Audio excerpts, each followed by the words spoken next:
Bonsoir. Comme prévu, Serge Dassault a été entendu ce matin par des magistrats d'Évry dans le cadre de l'enquête sur une fusillade dont a été victime en février un boxeur amateur de 32 ans. C'était en plein centre-ville. Le sénateur essonien, ancien maire de Corbeil, qui se dit offusqué par cette affaire, n'est pas mis en examen. Il reste sous statut de témoin assisté. Aucune autre convocation n'est, semble-t-il, prévue. Une élection qui fait couler beaucoup d'encre, celle de Brignoles, qui a vu le Front National remporter un poste de conseiller général. Élection très symbolique, à quelques mois des municipales, et alors que le Parti socialiste avait demandé aux électeurs de voter pour l'UMP. Audrey Coll et Lucie Mizy ont demandé à quelques personnalités essoniennes ce qu'elles pensaient du résultat de ce scrutin. Il ne faut pas oublier que c'est une élection cantonale partielle, donc ces élections-là mobilisent très peu les électeurs, où que ce soit. Ce résultat est la conséquence de l'abandon du peuple par le Parti socialiste et par l'UMP qui gouverne notre pays depuis 30 ans, avec les résultats que l'on sait. Moi, je propose depuis des années une autre alternative. Si on n'est pas capable de présenter une autre alternative, les Français choisiront la seule qui reste. Déjà, il va falloir travailler sur le terrain, il va falloir faire passer les messages du gouvernement, dire ce qu'on fait, le dire, l'expliquer, dire ce qui est bien, dire ce qui est insuffisant aussi, c'est-à-dire avoir un vrai langage de vérité, et puis convaincre. Ils en ont assez d'être gouvernés par des incapables, point barre. Et qui vont vers le seul qu'ils connaissent, qui aujourd'hui se fait entendre. Je pense que dans l'Essonne, les gens ont vu ce qu'on faisait au Conseil général, ont vu ce que fait la région, ont vu un certain nombre de choses. Donc voilà, on a des arguments pour convaincre qu'on ne laisse pas tomber les Essoniens. Il ne s'est pas présenté à son procès. L'année dernière, un marchand de sommeil de Grigny 2 avait été condamné par le tribunal correctionnel d'Évry à 2 ans de prison avec sursis. Avec ses 6 appartements grignois et son pavillon de Montgeron, Mohamed Zaïter gagnait plusieurs milliers d'euros par mois. Imaginez, à titre d'exemple, un F6 divisé en 4 studios de 10 mètres carrés dans lesquels s'entassent une douzaine de personnes dans des conditions assez précaires. Le marchand de sommeil aurait donc dû passer devant la cour d'appel ce matin. Maxime Lemaine. Selon une source proche du dossier, ce matin, les juges de la cour d'appel de Paris avaient l'air agacés. Le marchand de sommeil de Grigny 2, Mohamed Zaïter, ne s'est pas présenté à l'audience, pourtant prévue à 9 h. Le ministère public maintient la saisie de son pavillon de Montgeron, ainsi que l'amende de 20 000 € prévue par le jugement en correctionnel de mars 2012. Ce même jugement prévoyait 2 ans de prison avec sursis. Le ministère public requiert désormais une peine plus sévère de 3 ans ferme avec un mandat de dépôt.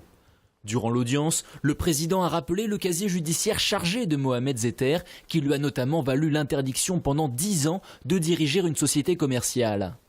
Selon la mairie, le cas de ce marchand de sommeil n'est pas isolé sur la commune. Elle aurait procédé à 90 signalements de situations semblables, à savoir de grands appartements loués à la découpe à des personnes bien souvent en situation irrégulière sur le territoire français.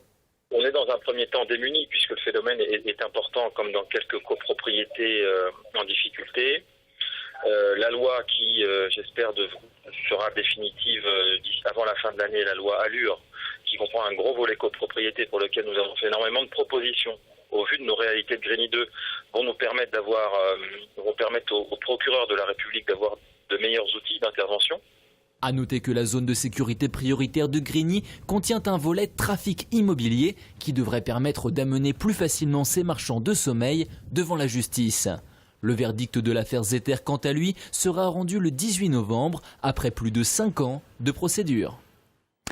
Des affiches à l'initiative du Conseil général sur les abribus censés faire réfléchir au moment où Maud Olivier entend faire punir les clients des prostituées. La députée essonienne qui défendra sa proposition de loi à l'Assemblée nationale à la fin du mois prochain. Il s'agit de sanctionner les clients. Alors une équipe est allée demander à des Essoniens ce qu'ils pensaient de ces sanctions, en passe justement de sanctionner les clients de ces jeunes personnes. Ça ne devrait pas exister, ça. S'il y a des clients comme ça évite des viols. Je sais pas, c'est le mal un peu pour moi. Ces femmes-là, elles ne sont pas plus méchantes que d'autres et elles peuvent aider, je pense. C'est trop dégoûtant. Il y a d'autres gens qui sont plus à punir que eux, quoi. Le client, il est pour rien. Hein. Je préfère qu'il va voir un prostitué qui va violer quelqu'un. Ça, c'est entre leurs femmes et eux, ça. C'est malsain. Je trouve ça inhumain. Voilà, c'est plutôt ça. Si on sanctionne les prostituées, il n'y a pas de raison qu'on ne sanctionne pas les personnes qui utilisent ces prostituées. Il faut quand même des prostituées pour aider tous ces gens qui sont malheureux. Marquez, il faut peut-être mieux qu'il y en ait, Parce que ça évite d'aller chez les enfants. Il y a un débat pour ouvrir les maisons closes, donc on est un peu sur un débat antinomique, puisque d'un côté on autorise et après on autorise les prostituées, on va dire, et de l'autre côté on sanctionnerait le client. Les prostituées, on en a besoin. Moi je serais d'accord qu'il faut sanctionner. Soutien les femmes, féministes. Et on termine avec le sport et plus particulièrement le handi-basket, une nouvelle saison qui s'annonce compliquée pour les joueurs de Corbeil. Eric Coutard. Une nouvelle saison au plus haut niveau pour les handi-basketteurs de Corbeil-Essonnes. Les Corbeillois repartent en campagne en National B. Finalistes malheureux l'an dernier de ce championnat, les Essonniens ont finalement refusé la montée parmi l'élite.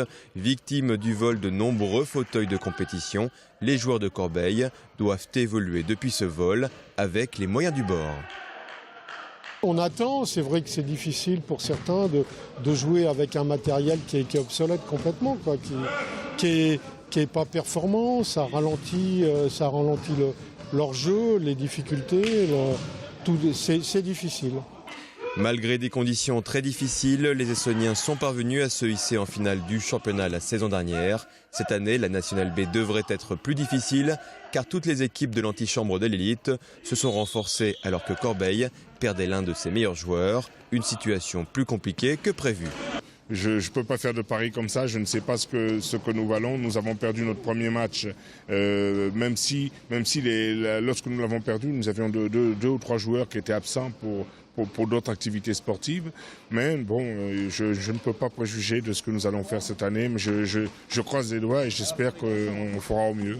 Battu sur le terrain de Berck lors de la première journée de championnat, Corbeil-Essonnes s'est bien repris ce week-end en s'imposant face à Gennevilliers sur la marque de 57-54. Une première victoire de la saison encourageante avant un déplacement samedi prochain à Thonon-les-Bains. C'est tout pour l'essentiel de l'info. Merci de votre fidélité.